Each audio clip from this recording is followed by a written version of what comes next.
Hello everyone, welcome to Banu Kitchen. இன்னைக்கு நம்ம சேனல்ல என்ன ரெசிபி பார்க்க போறோம் அப்படின்னா கோவக்காய் வறுவல், கோவக்காய் 65 எப்படி செய்யலான்றத பார்க்கலாங்க. ரொம்ப மொறுமொறுன்னு கிறிஸ்பியா சூப்பரா இருக்குங்க.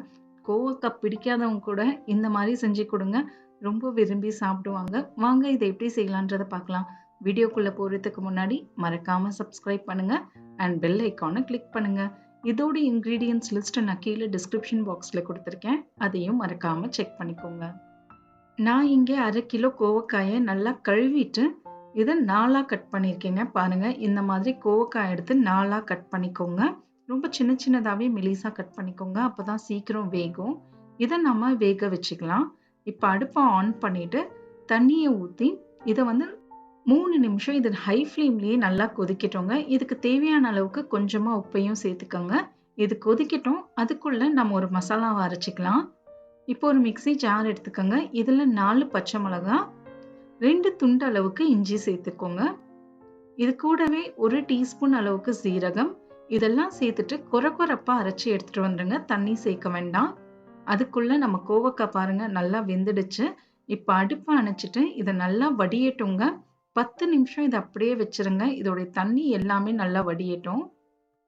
நல்லா வடிஞ்சதுக்கு அப்புறம் இதை ஒரு பவுலுக்கு மாத்திக்கோங்க. இதுல 1 டேபிள் ஸ்பூன் அரிசி மாவு, 4 டேபிள் ஸ்பூன் கடலை மாவு சேர்த்துக்கோங்க.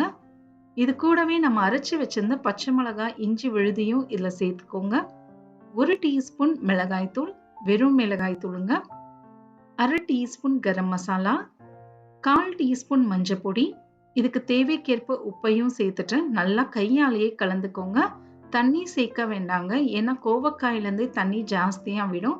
தண்ணி சேர்க்காம இதை நல்லா ஒரு வாட்டி பெரட்டிக்கோங்க.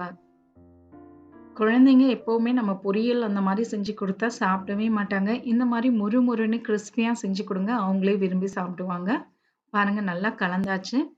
இப்போ நம்ம அடுப்பில் எண்ணெயை சூடுபடுத்திக்கலாங்க. கடாயில் எண்ணெய் நல்லா சூடானதுக்கப்புறம் இதை கொஞ்சம் கொஞ்சமாக போட்டு நம்ம ஃப்ரை பண்ணி எடுத்துக்கலாம். ஜாஸ்தியாக போடாதீங்க. உங்கள் கடாயில் எந்த அளவுக்கு கொள்ளுதோ அதுக்கு ஏற்றாப்புல சேர்த்துக்கோங்க. கோவக்காய் பார்த்தீங்கன்னா ஃப்ரை ஆகுறதுக்கு கொஞ்சம் டைம் எடுத்துக்கோங்க. மிதமான சூட்டில் மீடியம் ஃப்ளேமில் வச்சு இது 3லேருந்து 4 நிமிஷம் இது நல்லா குக் ஆகட்டும். நீங்கள் ஹையில் வச்சுட்டிங்கன்னா வெளியில் மட்டும் கருப்பாக இருக்கும், உள்ளே குக் ஆகாது. லோ ஃப்ளேமில் மீடியம் ஃப்ளேமில் மாற்றி மாற்றி 5 நிமிஷம் இது நல்லா ஃப்ரை ஆகட்டுங்க. 5 நிமிஷம் நல்லா ஃப்ரை ஆன பிறகு பாருங்கள், நல்லா கிறிஸ்பியாக இருக்கும். மேலே கோட்டிங் நல்லா கிறிஸ்பியாக இருக்கும். அந்த எண்ணெயோடைய சலசலப்பு அப்படியே அடங்குங்க. அதுதான் கரெக்ட் ஸ்டேஜ். இது 5 நிமிஷம் மீடியம் ஃப்ளேமில் கண்டிப்பாக இதை குக் பண்ணுங்க. இல்லைன்னா நறுக்கு நறுக்குன்னு இருக்கும். பாருங்க, நல்லா கிறிஸ்பி கோல்டன் கலரில் ஆயிடுச்சு. இப்போ நாம இதை எண்ணெயிலேருந்து வெளியில் எடுத்துடலாம்.